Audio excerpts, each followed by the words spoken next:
C'est assez fou quand on y pense, non? Il y a moins d'un siècle, ce qu'on appelait un ordinateur, c'était un monstre de métal, une machine qui prenait toute une pièce. Et aujourd'hui, eh bien on a tous des appareils super puissants dans la poche. Alors, comment est-ce que c'est arrivé aussi vite? C'est ce qu'on va voir ensemble en retraçant cette accélération technologique qui est juste incroyable. Oui, c'est vraiment la grande question. Comment a-t-on fait ce saut de géant mécanique à de véritables génies de poche en moins de 100 ans? C'est le voyage qu'on va faire aujourd'hui. On va explorer les innovations, bien sûr, mais aussi les échecs, parce que c'est souvent là que tout se joue. Alors là, il faut prendre une seconde pour regarder ces chiffres. C'est juste vertigineux. D'un côté, un mainframe des années 60.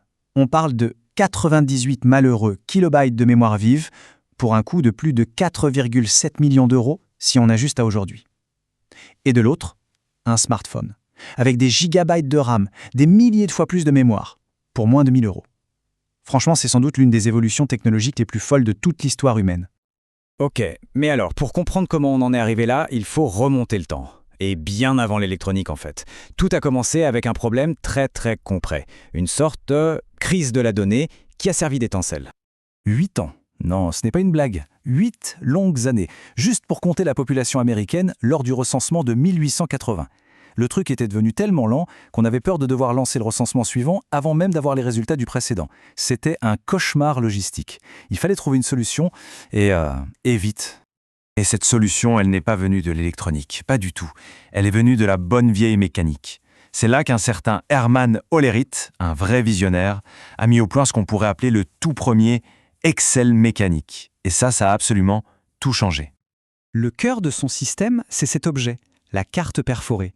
Ça a l'air de rien, hein, un bout de carton avec des trous. Mais en fait, chaque trou ou son absence représente une donnée. Une idée toute simple, mais tellement révolutionnaire qu'elle a mené à la création d'une entreprise que tout le monde connaît aujourd'hui, et oui, IBM. Et attention, c'était une vraie usine à données. Le processus, c'était une véritable chaîne de production. Étape 1, on perfore les cartes. Étape 2, une deuxième personne vérifie tout ça pour pas faire d'erreur. Étape 3, une machine, la trieuse, classe les cartes à une vitesse folle pour l'époque, 650 par minute. Et enfin, étape 4, la tabulatrice lit tout, fait les calculs et imprime les résultats. Chaque étape avait sa propre machine, c'était impressionnant. Mais voilà, après la Seconde Guerre mondiale, le monde a besoin d'aller encore plus vite. La mécanique, c'est bien, mais ça a ses limites. On ne peut pas aller plus vite que les engrenages. Il faut autre chose. Et c'est là qu'on entre dans une nouvelle ère, celle du grand saut des engrenages au tube à vide, l'ère des premiers cerveaux électroniques. Et là, le changement est radical. On oublie les engrenages lents et bruyants, place à des signaux électriques quasi instantanés qui circulent dans des tubes à vide. Pour programmer, on ne passe plus des heures à recabler la machine à la main, on stocke directement les programmes sur des tambours magnétiques. C'est une révolution. Et une société française, Bull, avec sa machine Gamma 3, a été l'une des toutes premières à se lancer là-dedans. Seul problème, et il est de taille, l'électronique, c'est volatile. Ça veut dire que si on coupe le courant, pouf, tout s'efface. C'est un peu embêtant. La toute première solution, la mémoire à ligne à retard, était, disons, limitée. On parle de 336 bits au total. C'est rien. La vraie avancée, ça a été le tambour magnétique. C'est vraiment l'ancêtre de nos disques durs. Et c'est ce qui a enfin permis de sauvegarder de vrais programmes. Bon, on avance dans le temps et on entre dans l'ère des mainframes, ces ordinateurs géants maintenant, propulsés par une nouvelle invention, le transistor. Et c'est là que notre géant français, Bull, va jouer son va-tout. Ils vont tout miser sur une machine qui sera à la fois un chef-d'œuvre de technologie et une catastrophe, le Gamma 60. Franchement, le Gamma 60, c'était un bijou de technologie. En 1960, c'était le futur. Entièrement en transistor, fini les tubes à vide fragiles. Jusqu'à 98 kilobytes de mémoire, ce qui était colossal pour l'époque. Et surtout, son architecture était complètement dingue. Il était multitâche. Il avait 4 processeurs spécialisés qui pouvaient bosser en même temps, en parallèle. C'était vraiment la vitrine du savoir-faire et de l'ambition française. Le problème, c'est que son génie était aussi sa plus grande faiblesse. Cette machine était tellement en avance sur son temps qu'en fait, personne ne savait comment la programmer.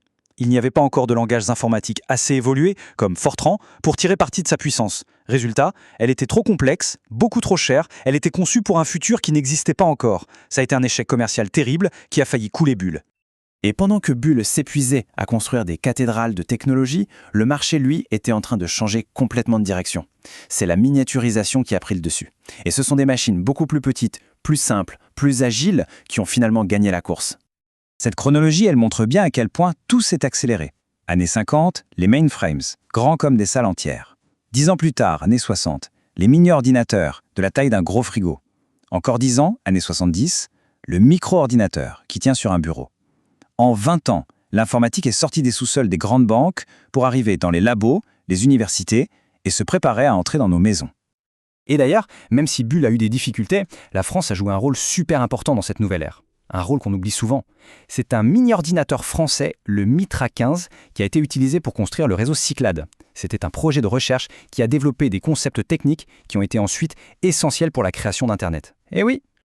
Et pour bien se rendre compte de l'influence de ces machines partout dans le monde, il y a cette histoire incroyable sur Tetris. Le jeu original a été créé en Union soviétique, sur une machine qui était en fait un clone presque parfait d'un mini-ordinateur américain, le PDP-11. Tellement parfait que le code de Tetris pouvait tourner sur la machine américaine sans aucune modification. La technologie, déjà à l'époque, se moquait bien des frontières. On arrive à la dernière étape, la dernière grande révolution qui nous amène jusqu'à aujourd'hui, l'aube de l'informatique personnelle. C'est le moment où des ingénieurs ont réussi à faire un truc qui paraissait impossible, faire tenir un processeur entier sur une seule petite puce de silicium. Le microprocesseur, c'est ça le mot magique. C'est l'aboutissement de toute cette course à la miniaturisation. Toute l'intelligence d'un ordinateur, l'unité centrale de traitement, gravée sur un minuscule morceau de silicium. Et d'un coup, le coût et la taille des ordinateurs se sont effondrés. La porte était grande ouverte pour que l'informatique arrive enfin chez tout le monde.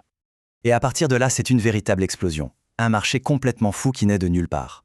En France, on a R2E qui crée le Micral, que beaucoup considèrent comme le tout premier micro-ordinateur au monde.